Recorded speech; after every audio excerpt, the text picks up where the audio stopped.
Good afternoon, everybody, and welcome to Teen Book Tuesday. My name is Lorie, and I'm the teen librarian at Manlius Library, coming to you from my teen room in Central New York. And I've got another stack of brand new books to tell you about. The first one is called 6 Crimson Cranes by Elizabeth Lim.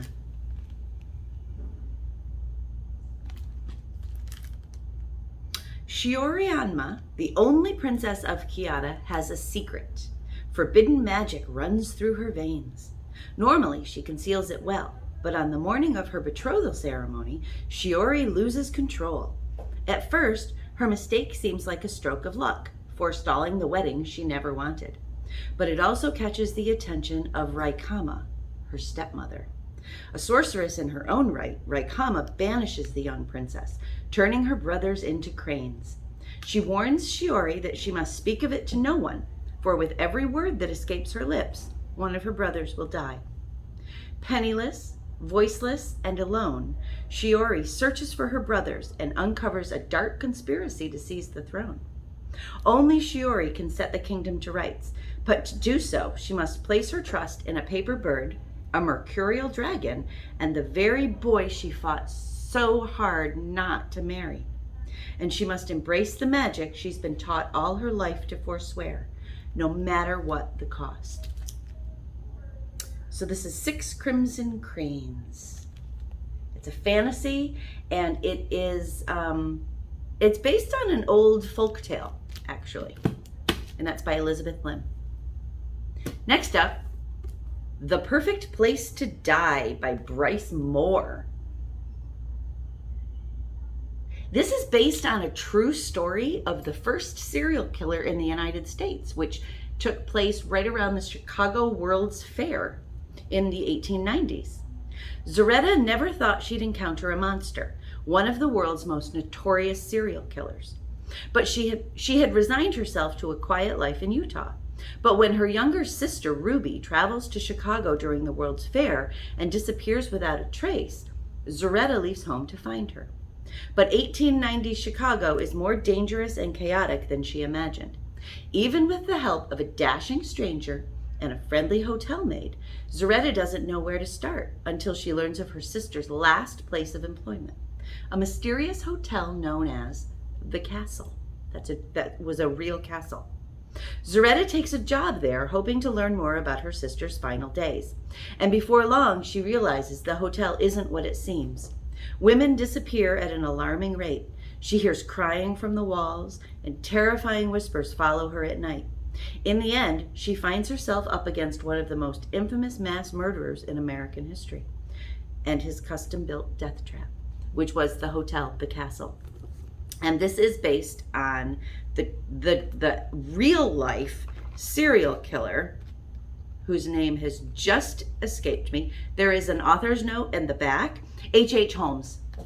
Much of this book is based on actual events. H.H. Holmes, of course, really did live in Chicago while the World's Fair was going on, and he built the castle in much the same way that's depicted here. So that is The Perfect Place to Die by Bryce Moore. If you like something a little creepy, true crime fans will love this. Anybody who likes a mystery or a suspense or Criminal Minds, CSI kind of book as well. Perfect Place to Die. Next up, this is by the author of The House of Salt and Sorrows. The author's name is Aaron A. Craig, and the book is called Small Favors. And I absolutely love the cover. It just reeks of late summer. And the back says, "Enter not the forest deep. Beyond the bells, the dark fiends keep."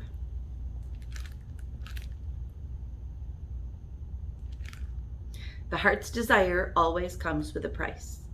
Ellery Downing is waiting for something to happen.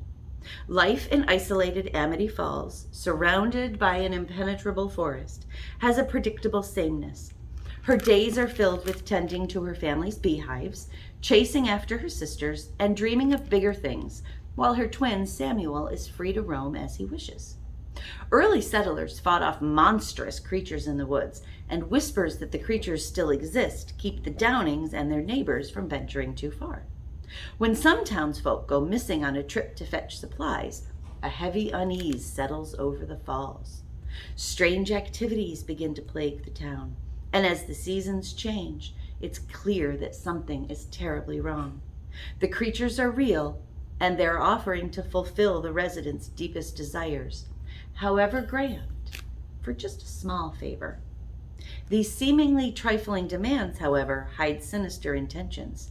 Soon, Ellery finds herself in a race against time to stop Amity Falls, her family, and the boy she loves from going up in flames. Small Favors is a mesmerizing and chilling novel about dark wishes and dreams and what lurks in the shadows of the people you think you know. So that's Small Favors by Aaron A. Craig. Be careful what you wish for, and be even more careful about what you promise. So this one I have the audio. We do have the book as well, but it's very popular and it is checked out. It's called Firekeeper's Daughter by Angeline Booley. And Francisco X. Stork, who is a really good and popular YA author, says this is a rare and mesmerizing work that blends the power of a vibrant tradition with the aches and energy of today's America. 18-year-old Donis Fontaine has never quite fit in, both in her hometown and on the nearby Ojibwa reservation. She dreams of a fresh start at college, but when family tragedy strikes, Donis puts her future on hold to look after her fragile mother. The only bright spot is meeting Jamie, the charming new recruit on her brother Levi's hockey team. Yet even as Donis falls for Jamie, she senses the dashing hockey star is hiding something. Everything comes to light when Donis witnesses a shocking murder, thrusting her into an FBI investigation of a new lethal drug. Reluctantly, Donis agrees to go undercover, drawing on her knowledge of chemistry and Ojibwa traditional medicine to track down the source. But the search for truth is more complicated than Donis imagined, exposing secrets and old scars. At the same time, she grows concerned with an investigation that seems more focused on punishing the offenders than protecting the victims. Now, as the deceptions and the deaths keep growing, Donis must learn what it means to be a strong Anishinaabe Ojibwa woman, and how far she'll go for her community, even if it tears apart the only world she's ever known. Firekeeper's Daughter is an electrifying thriller layered with a rich exploration of the modern Native experience, a reckoning of current and historical injustices, and a powerful celebration of community. So this is realistic fiction, and it is a strong, strong story of Native American power and diversity. And that's Firekeeper's Daughter, Angeline Booley.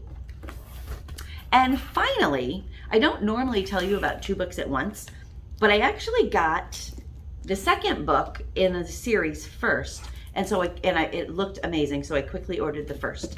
And the books are called Hunted by the Sky. There's Hunted by the Sky. This is the first one. And then the second one, Rising Like a Storm. And the reason I'm showing you both of them is it's not going to be a trilogy. This is a duology, so there's only 2 books in it. And it is fantasy. The tagline of the first one, I'm not going to read the cover of the second one because it might have spoilers for the first, and I don't like to do that. So the tagline of the first book is called The Sky Will Fall, A Star Will Rise. And that's Hunted by the Sky by Tanaz Bathina. Ghoul has spent her entire life running. She has a star-shaped birthmark on her arm, and in the kingdom of Ambar, girls with such birthmarks have been disappearing for years. Gull's mark is what caused her parents' murder at the hand of King Lohar's ruthless soldiers and forced her into hiding to protect her own life. So when a group of rebel women called the Sisters of the Golden Lotus rescue her, take her in, and train her in warrior magic, Ghoul wants only one thing: revenge.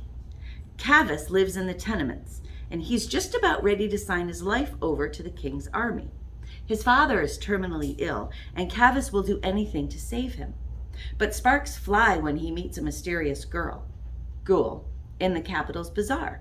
And as the chemistry between them undeniably grows, he becomes entangled in a mission of vengeance and discovers a magic he never expected to find.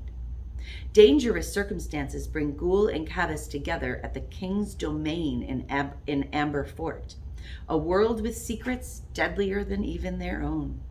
Inspired by medieval India, this is the first in a stunning fantasy duology, the second being Rising Like a Storm, by Tanaz Bathina, exploring identity, class struggles, and high-stakes romance against a breathtaking magical backdrop. So rather than ancient or mythological fantasy, this is based on medieval, but it is a fantasy. It is full of magic and adventure. And that is Hunted by the Sky by Tanaz Bathina, followed by Rising Like a Storm. And as I said, that's a duology. It's not going to be, I think, that she's called it a duology. So I don't think she's writing a third one, but I do hope she writes another book. So there you go. We've got a stack of great books. If you saw something you like, you can put it on hold on our website at manliuslibrary.org or pop in and see us. We'd love to see you. We've missed you. We are currently requiring masks on all patrons for the safety of everyone. So my name is Lorie. I'm the teen librarian at Manlius Library. This has been Teen Book Tuesday. There's one more Teen Book Tuesday. You can find me here next week again at 2:30 on our YouTube channel.